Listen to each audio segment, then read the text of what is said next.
You're in the whole 6010.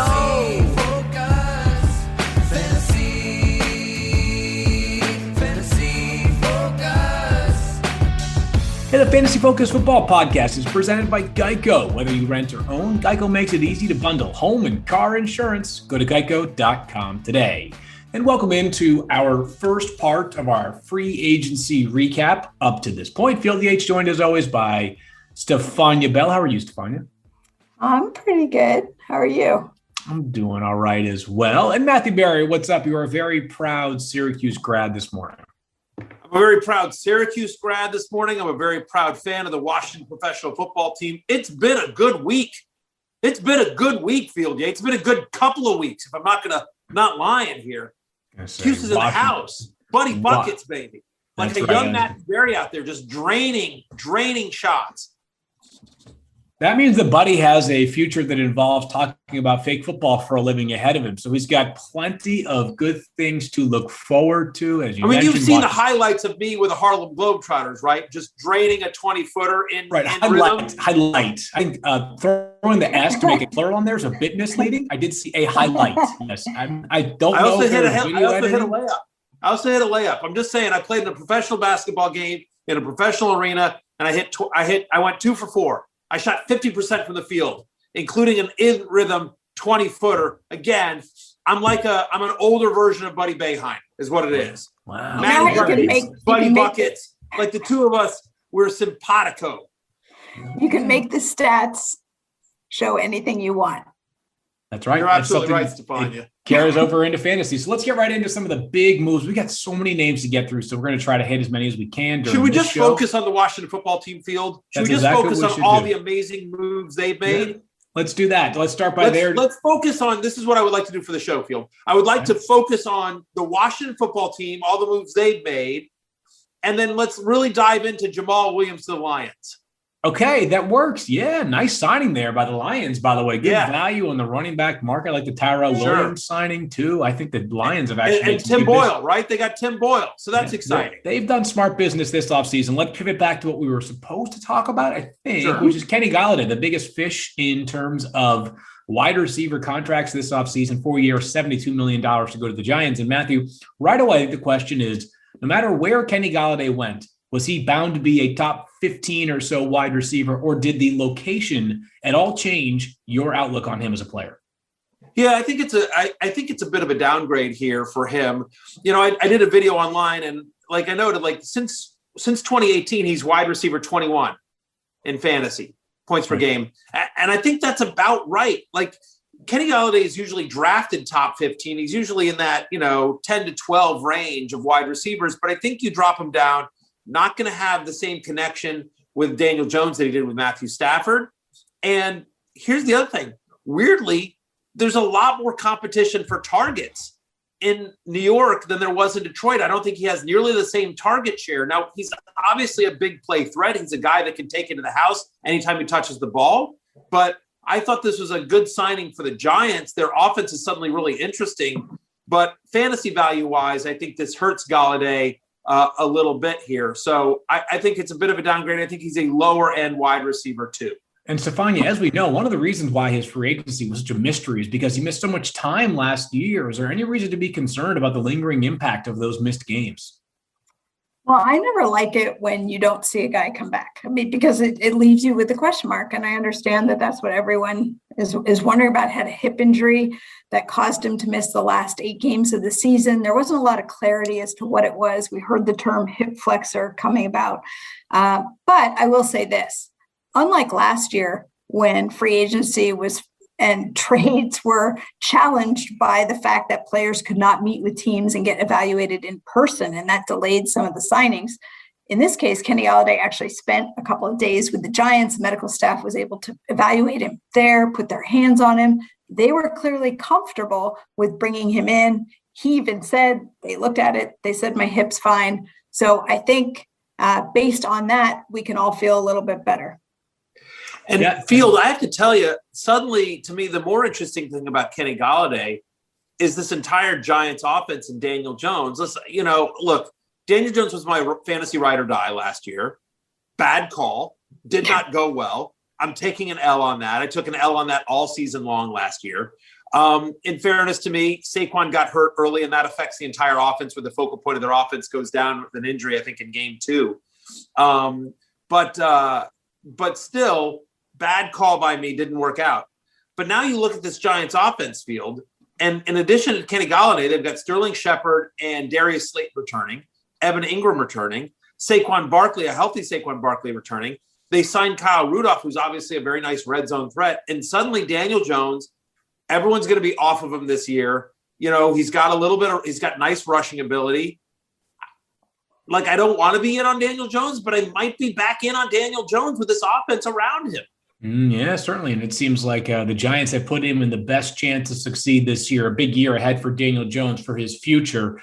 If he plays well, he could earn himself a ton of money. I'll just say this, and this applies to all the deals, is that this deal may look less favorable relative to the money in a few years, but we're not worried about the money in fantasy, right? It's $72 million. That's the Giants' $18 million per year that they are spending, but a really good player who held out for money, and he got it. Hey, Juju Smith-Schuster didn't get quite as much money. He gets 1 year and $8 million to return to Pittsburgh. And Matthew, is there any reason to believe that 2021 will be any different than what it was last year, which was a player that was no longer a fantasy lock? Yeah, I don't think there's any reason, Field, to think that it'll be better. Like, you know, from the player standpoint, you get it. It's keeping the offense intact, and Big Ben is coming back. But if last year's play is any indication, Big Ben is, I don't want to say he's a shell of his former self, but he's not the same player. You know, I mean, like, he's still an above average quarterback, but he's not an elite quarterback. And he was for a long time in his career. It just feels like and so, you know, the weird thing with Juju last year is they turned him into Ryan Switzer. I mean, you know, he just, like, he had a 6.4 yards per target, 5.7 air yards per target. Like, in terms of air yards per target, he was 87th out of 89 qualified wide receivers. In terms of just yards per target, he was 48th out of 52 qualified wide receivers. Like, they turned him into this dink and dunk slot guy, which, by the way, I mean, listen, he's a very good pass catcher. He's a good route runner. And it makes sense when you have Deontay Johnson and James Washington and Chase Claypool, guys that can fly on the outside. But I think it's good for Big Ben's value. But in terms of Juju, like, give me Deontay Johnson all day and twice on Sunday if I'm picking a Steelers wide receiver. And Chase Claypool season is going to have to wait 1 more year, it seems like. I'm not saying the NFL. Go ahead, Sabrina. Oh, I'm sorry. I was just going to say, to Matthew's point, with them using him inside the slot, not much speed, only averaging 4.2 yards after the catch, like, he's not going to get you a ton of yardage beyond the catch. And I actually think that he's getting beat up a little bit more this year. You know, he didn't really miss time until later in the season because of a knee issue that he had, but he was banged up a lot. And so I have some concern about Juju based on just what we saw this year in that system. Yeah, and the other thing is, I'll just say this, Field, and then I would love your comments here, but feels like he was touchdown dependent last year as well. Like, you know, he had 9 touchdowns, which was a lot given, again, I don't know. He makes me a little bit nervous. He was wide receiver 24 on a points per game basis. He's a wide receiver 3. Feels like that's probably right, and maybe slightly lower. I don't know. Your thoughts here, Field? Yeah, I mean, well, the volume was great last year. I mean, he averaged over 6 catches a game. That's 98 over the course of a year. So you're right. I mean, certainly touchdowns help. I think the problem with Juju is what you talked about at the beginning, is that he's no longer a big play threat, right? He's utilized comparable to, you know, in terms of air yardage and also just sort of yards after catch opportunity, almost like a running back as an outlet out of the backfield, which mitigates the value substantially. It's a 1-year deal. So it might also tell you that I understand Pittsburgh was cash and cap strapped this offseason, but maybe if they felt like they didn't really have a good thing going with both Deontay Johnson and Chase Claypool, this could have been a multi-year deal for Juju. Moving forward to the wide receiver who took a 1-year deal, that was Will Fuller V, who goes from the Texans to Miami, another Miami-Houston swap, even if this one wasn't a trade. It's a 1-year deal for Will Fuller, worth $10 million, up to 13 with incentives, $13 million. So I wouldn't say this is a break the bank deal for Will Fuller, but it's a good indication that Miami expects him to be a productive player. Quick note on Will Fuller, Matthew, is that actually fine. I'll go to you because if he is like the ultimate 1 week you know, 1 week you don't, he's going to miss the first week of this season. He has 1 game left on that suspension that he had served 5 games of last year. But Stefania, it doesn't ever feel like it's the major injury with Will Fuller. It's the nagging injury. It's the pull. It's the tweak that always seems to bother him. Any reason to be concerned for him going into the year? Well, that's in your recency bias, because that was the 2019 season in a nutshell. Was the hamstring injury that cropped up 3 different times over the course of the season and caused him to play in only 11 games. But if you go back the year prior, it was major injury, tore his ACL. That's what cost him the rest of that season. He only played 7 games in 2018. He was on pace for 100 targets that year. He was having a great year before he tore his ACL. And the year before that, he missed 3 games with the clavicle fracture, 3 games with a rib injury, then had a knee issue. So kind of sandwiched around the major injury were some of the minor things you're talking about. Finally, he puts it together this year. Everything, healthiest season he's had, and he worked very hard to do that. And you wonder if the reason he ended up with a suspension had to do with him trying to help ensure that he would stay healthy and recover more quickly. It's unfortunate. Hopefully he'll find a more natural way to do it as he heads into Miami, because if he can put together a year of the Will Fuller talent we saw and a year full of health, I think he's looking at a great opportunity if he can produce in Miami. Yeah, and Matthew, as we know with Will Fuller, the strength of his game is the fact that he can just flat out fly, one of the best vertical threats in the NFL when he's on the field. Tua versus Deshaun Watson, though, is probably the conversation a lot of people are having about his value. Deshaun does everything well. Throw the ball deep, he can do that well. Throw the ball short, he can do that well. Run, you name it. He can do everything well as a quarterback.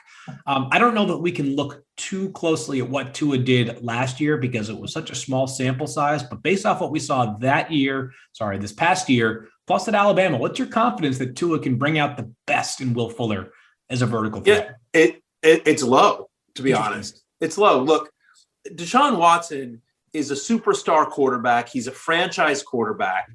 To your point, he does everything well. Tua may get there eventually, but do I think that next year, best case scenario for Tua is that he is as good as Deshaun Watson was last year? I don't. Right? Last year, everything went right for Will Fuller prior to the suspension. He was a top 10 fantasy wide receiver. He was wide receiver 8 in total points at the time of his suspension. Okay. And that was in a situation where Deshaun Watson's playing at an elite level and their defense is awful. And they are in tons and tons of shootouts. Now he goes to Miami, where Tua as a quarterback is a work in progress. Now, Tua may become a franchise quarterback. He certainly, prior to his injury at Alabama, was considered in that light. Tanking for Tua was a whole thing. I think people forget that he was thought of very, very highly prior to his injury at Alabama. So Tua may get there, but do I think Tua in year 2 becomes Deshaun Watson last year? I really don't. And I also think, by the way, the Dolphins defense is really good. Like, I just don't think Miami is going to be in a lot of shootouts the way that Houston was last year. And so you mentioned the deep passes, like 63% of Will Fuller's career touchdowns, 63% have come on deep passes, 15 or yards more downfield than just Tua last year. I mean, again, it's small sample size, his rookie year, but like, is Tua going to be as effective down the field as Watson was last year? No. Do I think they throw as much as Texans did last year? I don't. So Will Fuller's a great player, and I thought this was a really good signing for the Miami franchise. But fantasy value-wise, this is bad for Will Fuller. I think that's fair. I mean, go ahead, Stefania. I don't know about bad. So I'm sort of in the middle on this, because I think everything is right about Tua and the injury.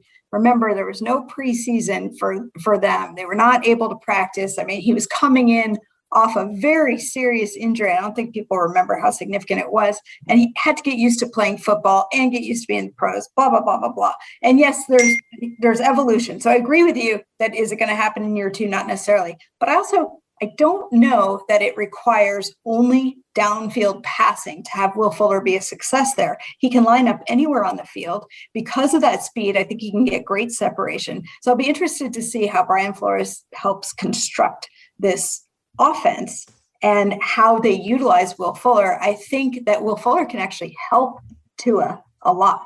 And so I'm not as pessimistic on the fantasy value potential. Yeah, I think I probably am somewhere in the middle of you two, and you guys are kind of not super disparate, I would think. But I would just say that maybe my confidence is rooted in the idea that I don't know if Tua is a perfect player. I do think sometimes what happens in the world that we live in is we write guys off too quickly. And I understand that the numbers you could paint in terms of Tua as a vertical passer last year aren't super inspiring, but I think I saw enough at Alabama where he had really good wide receivers, I'll admit that, suggested to me he can be a pretty effective vertical thrower down the field. Also worth noting, and not that I have to remind Stefania about this, but like the guy was playing his first football after blowing up his hip last year. Like it's not a surprise that he looked like a different player coming off of that major injury. Let's move forward to. I want to ask one quick question. One quick question on this. Yeah. Both of you guys, yes or no? Will Fuller a top 15 wide receiver next year? Yeah. Top 15? He was wide receiver 8 in total points at the time of the suspension. I'm asking you, is he a top 15 wide receiver next year? Will Fuller, me or Stefania first? Field you first.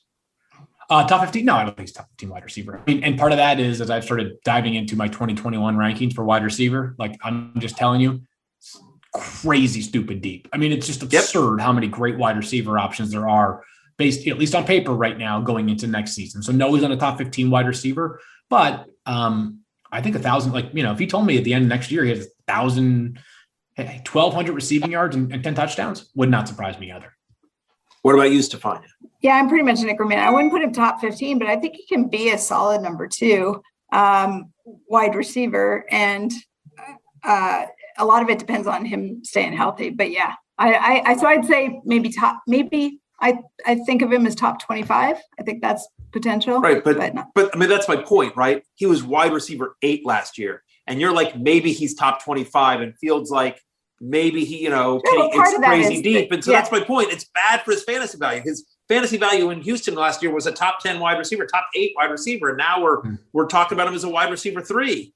Yeah, he's gone down. No question. He's gone down. And he exceeded his projection, to be fair, last year because he exceeded everyone's expectations. Everything was perfect for that limited number of games. But then you got what you get with Will Fuller because you lost him for half the season, whether it was an injury or suspension. So it actually kind of played out to be the same thing. I think maybe where we're settling is that, obvious. I think it's almost intuitive that you leave Deshaun Watson, your fantasy value is almost assuredly going to go down, right? But the question is, has Will Fuller going to Miami moved his value so far down that he's no longer a fantasy asset or a guy that you could potentially have as he's absolutely a fantasy asset, of course. Okay, yeah, right. So, but what I was just going to say is that I think, everybody kind of feels the same way about him, is that we're still going to hear from Will Fuller plenty in fantasy next year. That offense could see even more changes with the 3rd and 18th overall pick in the draft.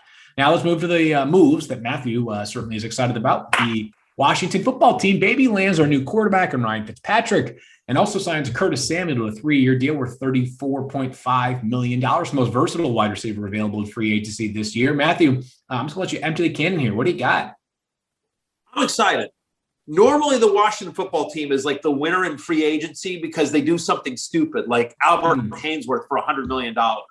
We for the longest time we would chase headlines, this year, under new leadership, it has been, I think, a home run for the Washington football team. First off, understand how this team is built, right? The team is built with a great defense. So literally the offense last year with a barely competent offense that had 4 different quarterbacks. They had 4 different quarterbacks start for them during the 2020 NFL season.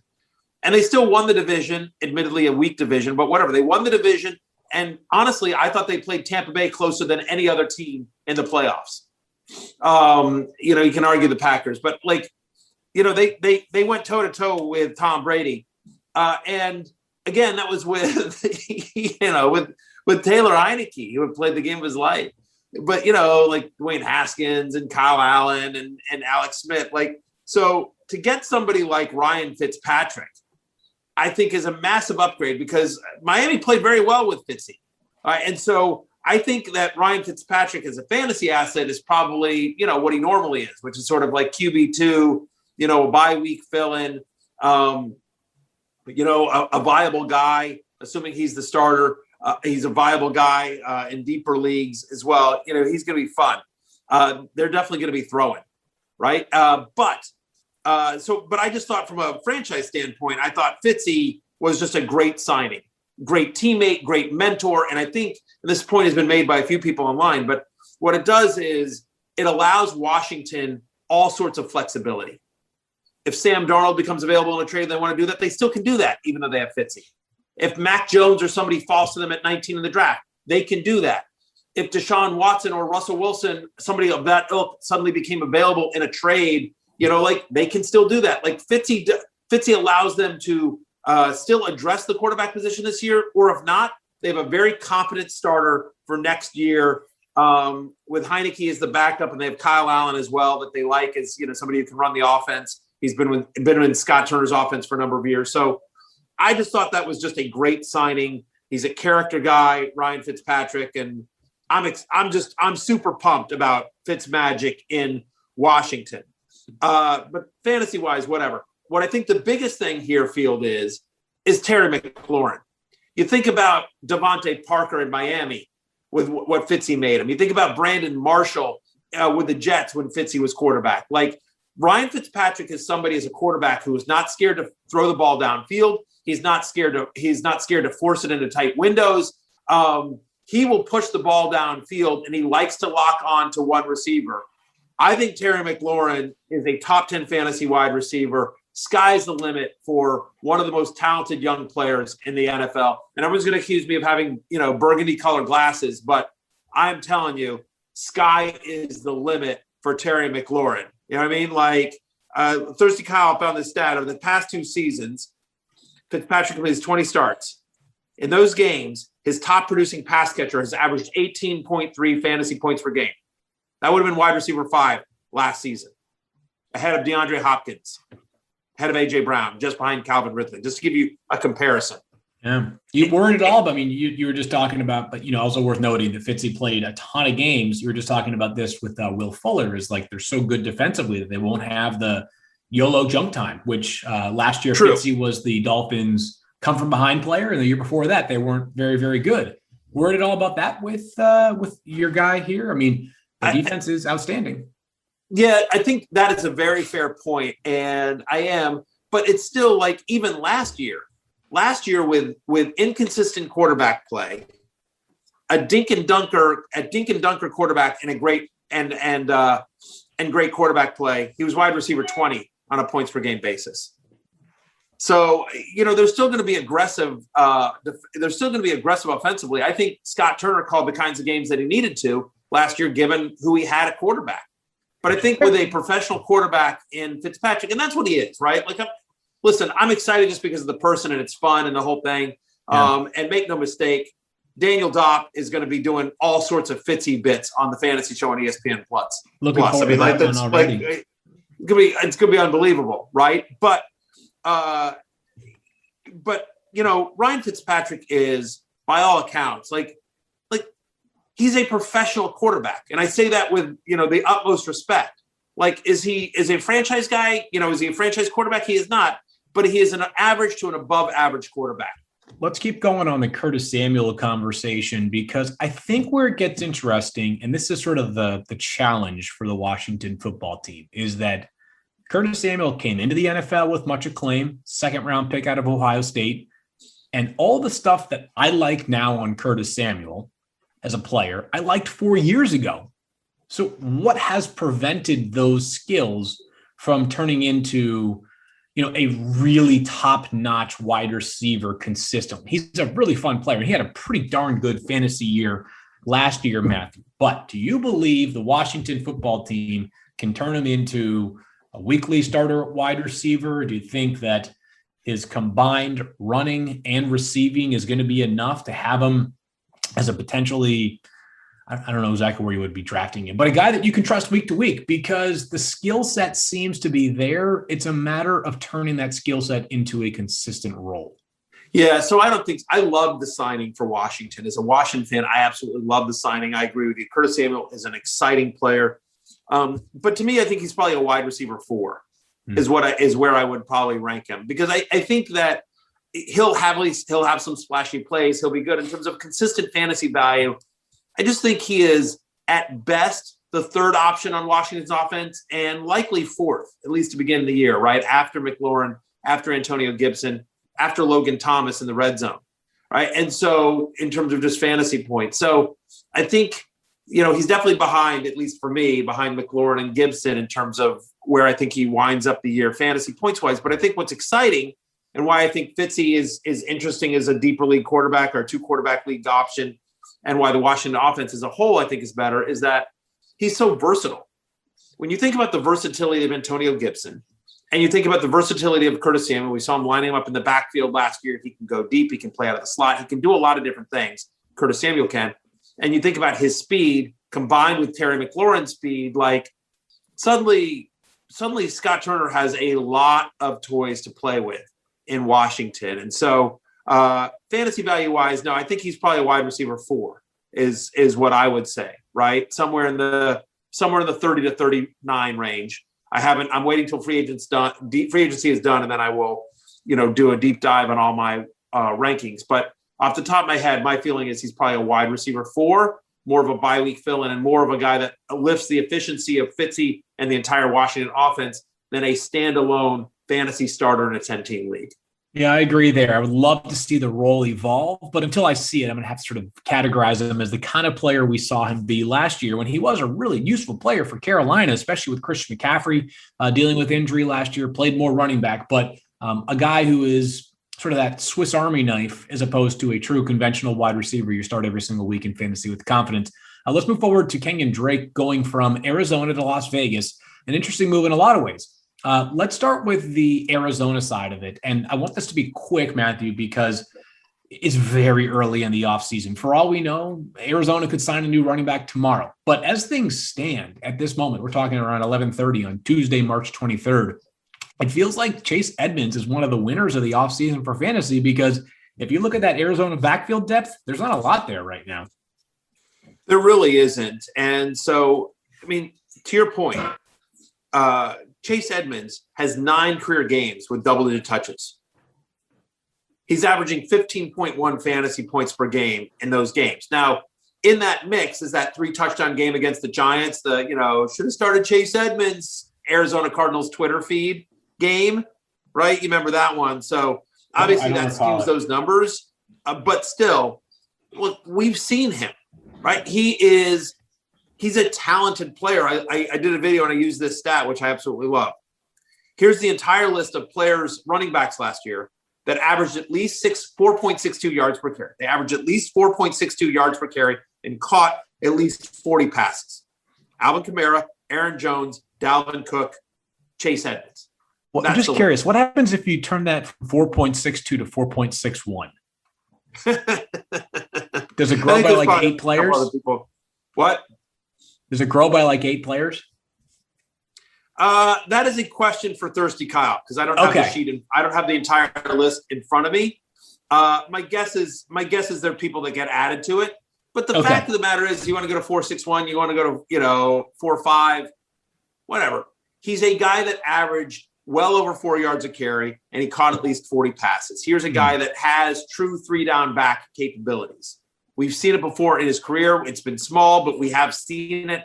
He's an electric player. I would much rather have, if I had to draft today, I would much rather have Chase Edmonds than Kenyon Drake or Josh Jacobs.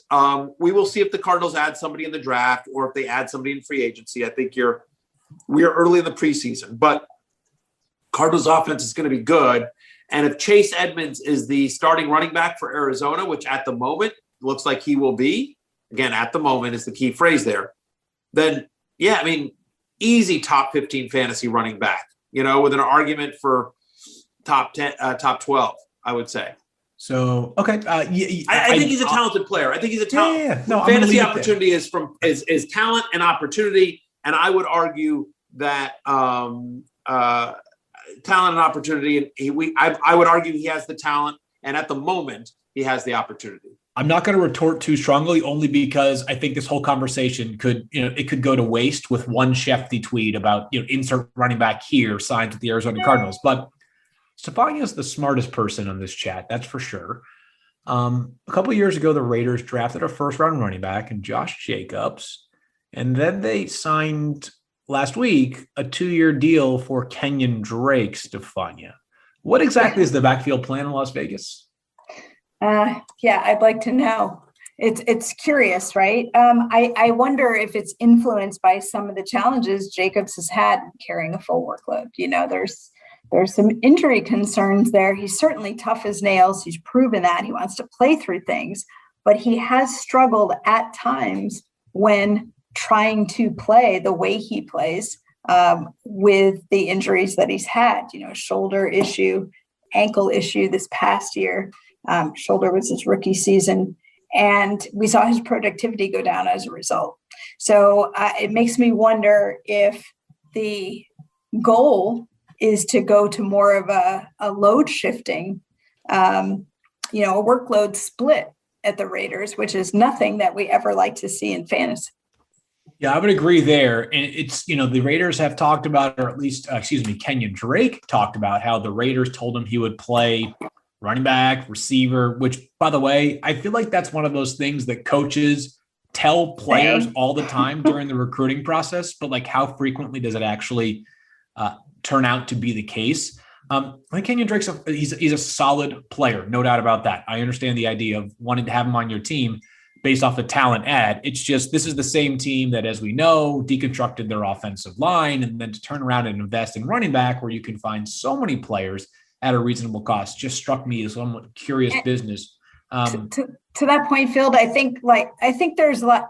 I don't want to say disingenuous, because I don't know that when these coaches are talking about their perception of what their running backs will do and their workload, that they're deliberately falsifying things.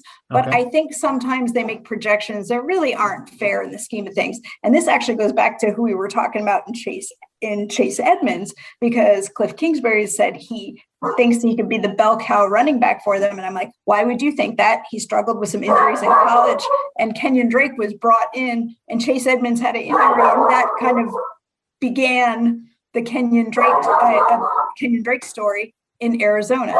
And sorry about Rico. It's okay. But Rico's a big Chase Edmonds fan. He doesn't like you disparaging him. Rico's like, Rico's been in the hospital this week, so he's a little out of sorts. Strong boy. But so I think, here's Arizona saying Chase Edmonds can be a bell cow. Here's the Raiders saying we're going to make Kenyon Drake be all these things. See, now you've got Cooper I don't feel like I can you're trust stupid anything. Rico, and now Cooper was sitting here the sweetest you dog did ever. not call and Rico Rico bark like a moron, and now you just called Cooper's him stupid. all fired up. Can we eliminate Matthew from the rest of this Zoom? Cisco will come bite you right now. That's what it takes. That's right. Don't you call names. Yeah. Don't make me send Cooper over there to pee on Rico again, which actually happened. That's a true story. Sounds like a well-trained dog. Sadly, a dog's manners reflect the manners of their owner. So what can I say? Listen, he was establishing dominance. Look, can I just real quickly, Field? I think this is important. Okay. Thirsty Kyle points out that if you drop it to 4.61 for Chase Edmonds, can you hear me? Yeah, I hear you. Okay. If you drop it to 4.61 for Chase Edmonds, no one gets added. If you drop it to 4.6, no one gets added. You have to drop it all the way to 4.5 yards to add two players, DeAndre Swift and Austin Eckler.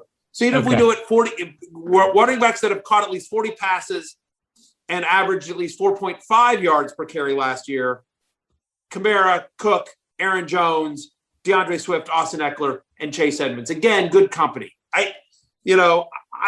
Listen, I'm a Chase Edmonds believer. I'm a Chase Edmonds fan, not a fan of Rico. And I'm just going to say I'm in on Chase Edmonds if he is still the lead running back of the Arizona Cardinals. So they don't add anyone of significance in free agency or the draft. Can I just say real quickly that after this, though, let's move to the Raiders.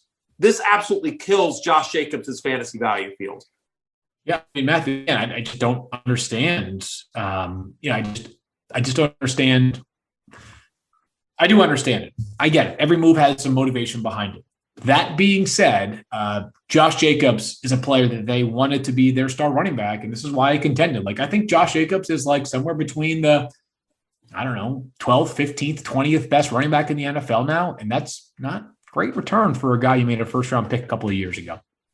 He needs two things to be fantasy relevant. He needs volume and touchdowns because he's not involved in the passing game. And they just added Kenyon Drake. So you don't expect all of a sudden, we just spent a lot of money. And like Kenyon Drake, feel this is more your domain than mine. But I think it's like 11 million guaranteed. That's right. For Kenyon Drake. Yeah. I mean, that's right. That's real money for a running money. back. Like that's real money. You don't spend 11 million guaranteed on a guy for depth. Yeah. Like they're going to use Kenyon Drake. Totally. It's Josh Jacobs value creator. Not a creator. That's probably too strong of a categorization, but you can't draft him as a top 10 guy. You can't draft him a top 20 guy right now. He might be a top 30 running back right now. For his career. So again, he's volume and touchdown dependent because he's not involved in the passing game. Right. For his career, and obviously it's only a couple of years in the NFL, but for his career, when he doesn't get 20 touches, he averages 10.6 fantasy points per game. Like that's a flex play. You know what I mean? And like, it's really hard to imagine a scenario where Josh Jacobs gets 20 touches in a game that Kenyon Drake is active and healthy for. Yeah, I feel you. It's going to be an interesting way to see, or interesting situation to see how they unfold or how they distribute those carries and touches in the backfield. We're going to come back in just a moment and talk about the Patriots. They've been very busy this offseason, but first, a quick word from our friends at Geico. Do you own or rent your home? Sure you do. And I bet it can be hard work. Actually, I know it can't be. But it's easy. Bundling policies with Geico. Geico makes it easy to bundle your homeowners or renters insurance along with your auto policy. It's a good thing, too, because you already have so much to do around your home. Go to geico.com, get a quote, and see how much you could save. It's Geico easy. Visit geico.com today. That's geico.com. So the Patriots this offseason have been probably as busy as anybody. Their moves include, just amongst guys that are fantasy relevant, Cam Newton re-signed to a deal. It starts with $3.5 million guaranteed. If he plays a lot and plays well, he's going to be well compensated.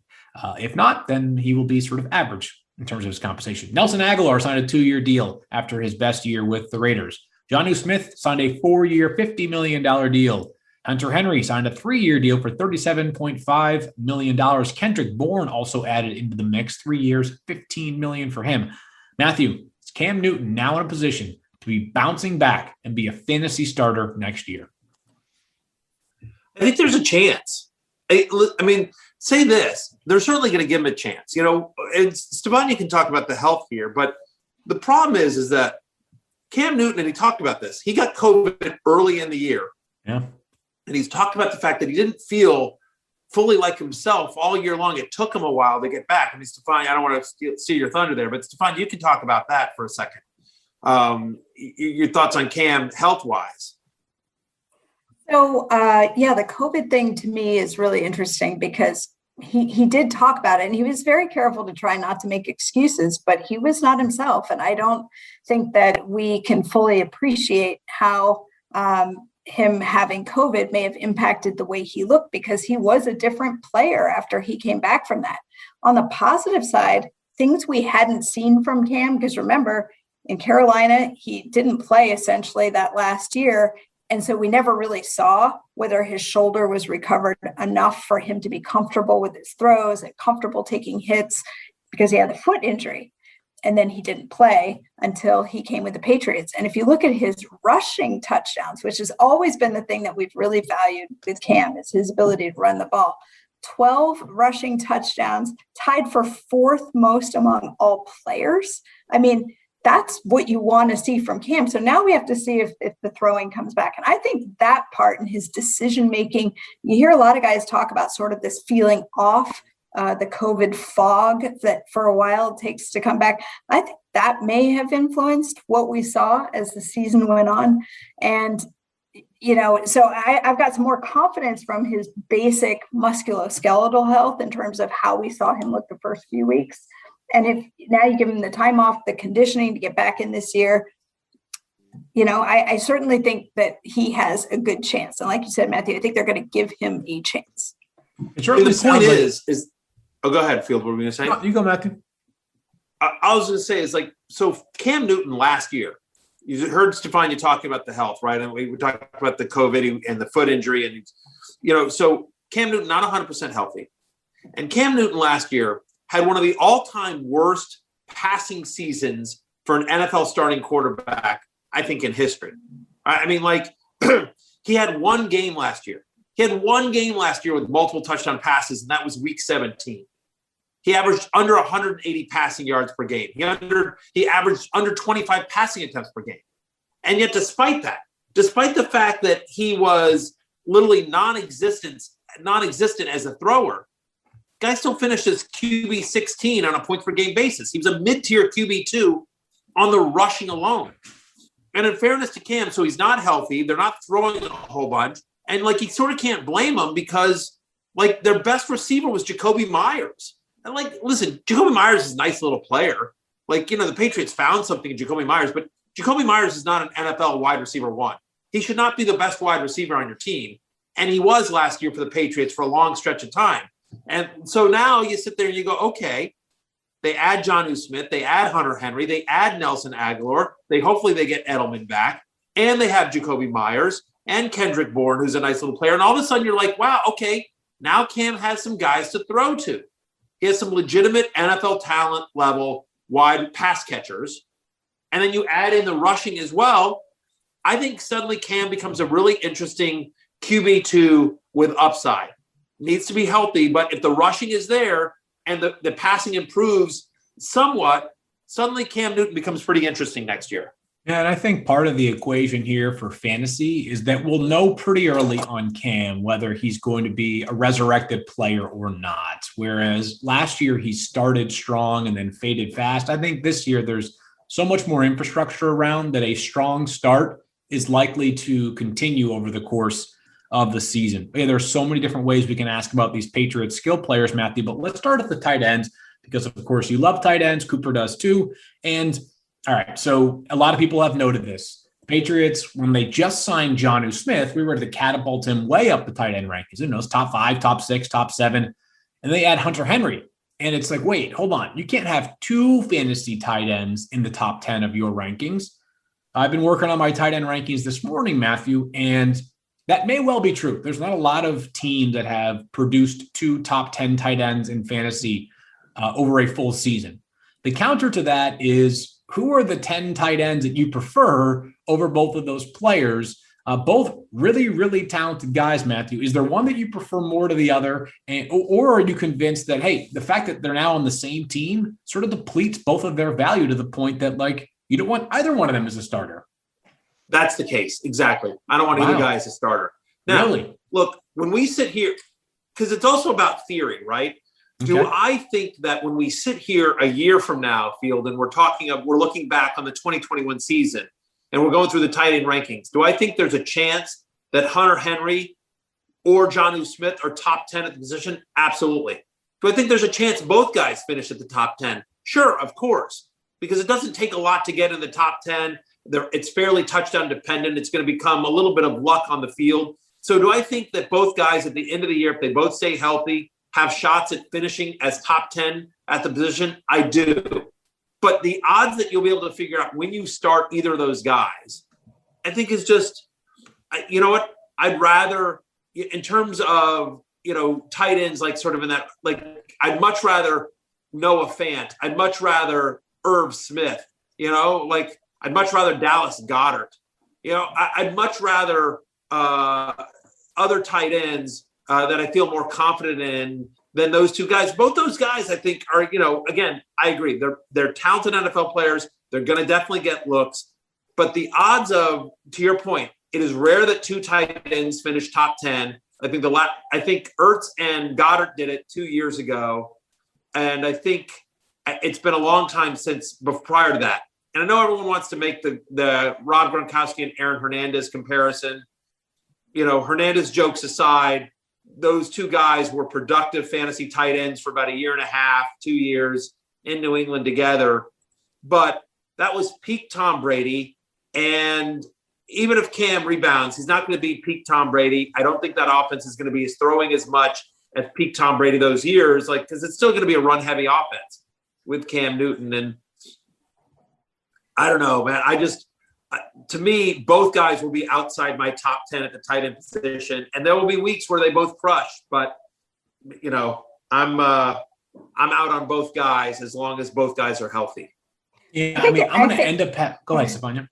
I was just going to say, I think it'd be interesting to be seen. I mean, you're right. This is more about the Patriots liking the 12 personnel than it is about fantasy opportunity for us. But I do think that Cam Newton thrived with a strong tight end in Greg Olsen in Carolina. And depending how they set up their offense and how they choose to use those two players, I mean, it may be that once they both get there, there's more of a clear cut role. We always knew when they were running Gronkowski and Hernandez that who the preferred pass catching target was. So I think it may evolve as the season gets closer.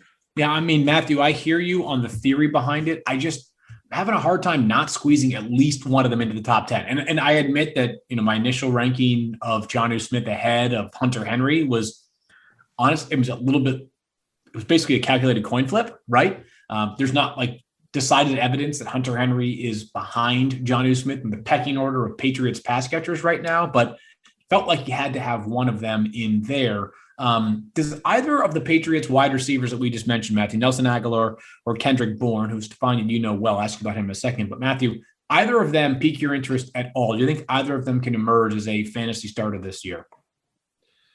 Can they emerge? Sure. Do they pique my interest? Not really. I thought they were more about elevating Cam's potential and elevating the offense of the Patriots as a whole than any specific opportunity. Aguilar is a deep threat. Cam hasn't always been the best, most accurate deep ball guy.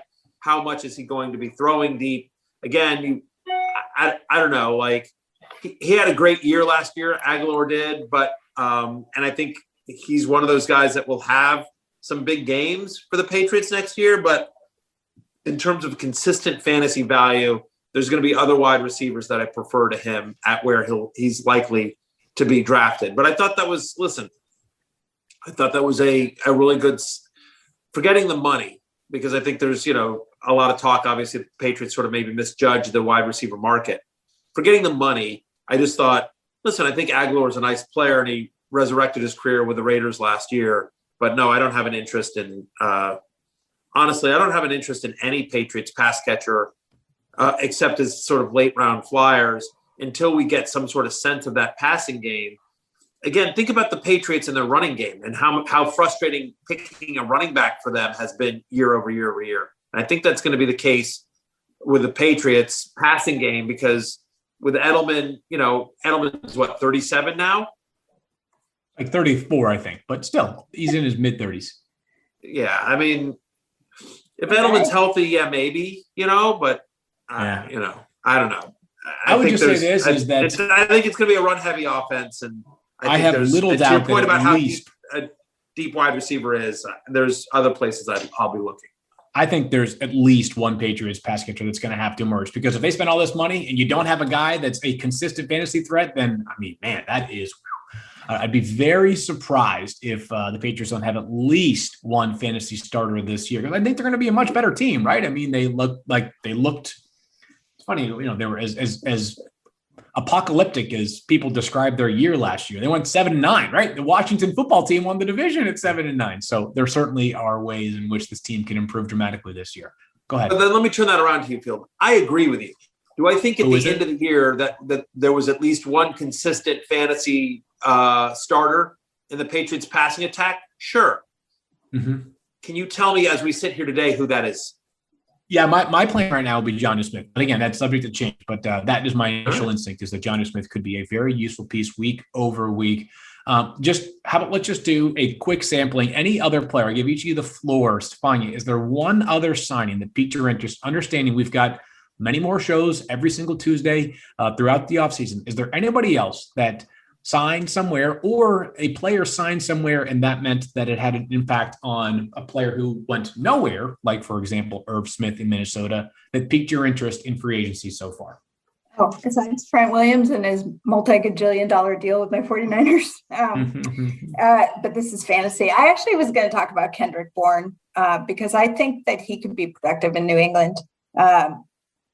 He's coming off a career year, but he's often unheralded because there were just so many names in San Francisco. And so if you look at what he did, 49 catches, 667 receiving yards, 74 targets, 9 yards per target, and he's versatile. He can play inside and outside. So I think that even though he's not a sexy player signing, not a huge name, I think he can definitely, he's going to provide things for Cam that Cam hasn't had. I think that this is the situation that New England is trying to stockpile players around him that will highlight the talents that Cam has, not force him to be a deep downfield threat.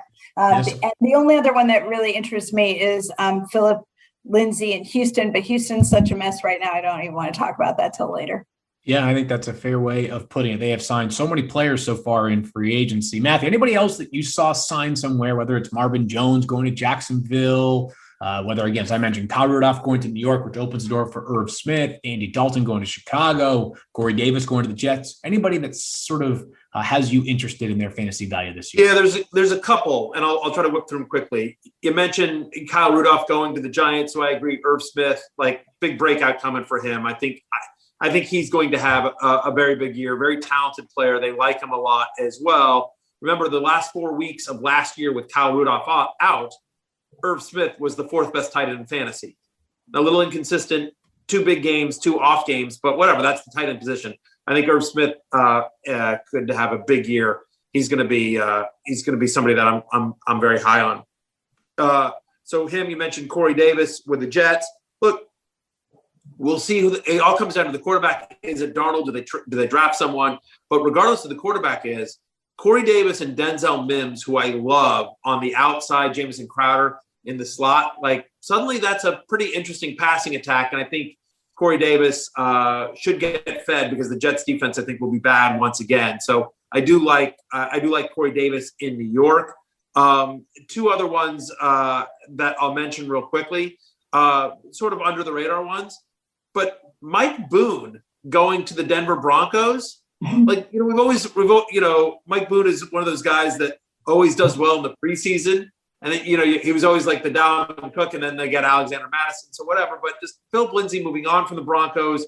You've got Melvin Gordon there as well. I thought Mike Boone was just he's an interesting late round flyer in Denver. I think he's going to get more opportunity than people think. And the last one here is just talking about opportunity, smaller signing, but 2 I'll mention.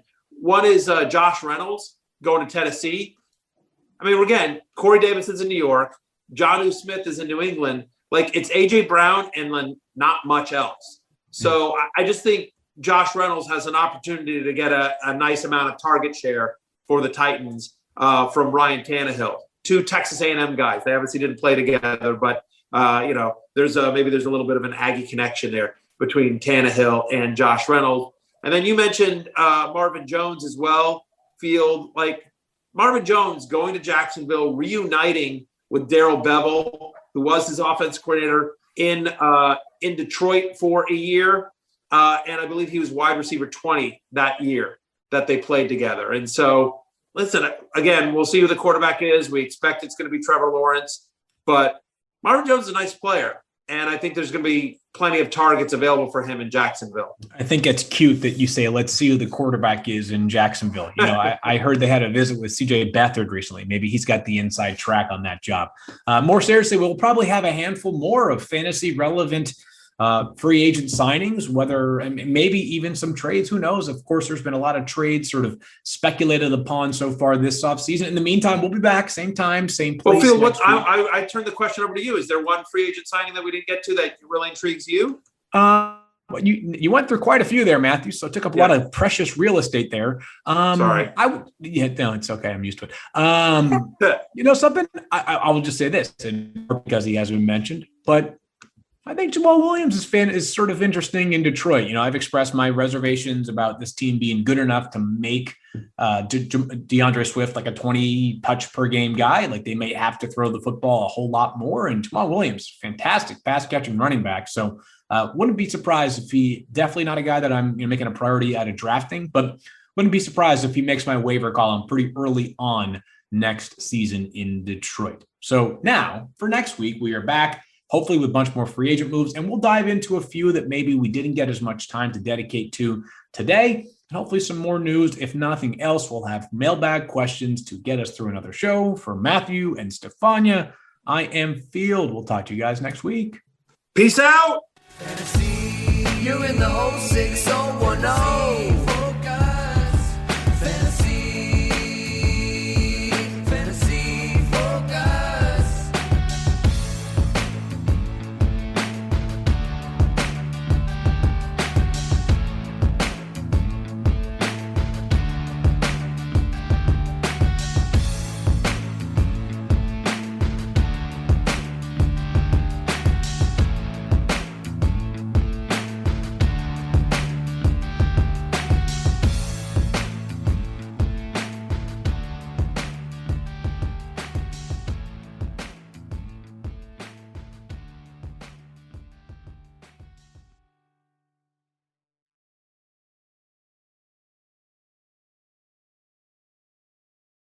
Five-Hour Energy Shots give you the feeling of alertness and energy you need to get in the zone. With zero sugar and a convenient portable size, it's the perfect pick-me-up for getting stuff done. And it comes in delicious flavors like watermelon, tropical burst, cherry, peach, mango, and more. Go to 5hourenergy.com today and use promo code FFF to receive 10% off your order. That's the number 5hourenergy.com, promo code FFF for 10% off. Offer valid only until September 30th on one order. Cannot be combined with other promotions. Code is not applicable on subscription orders.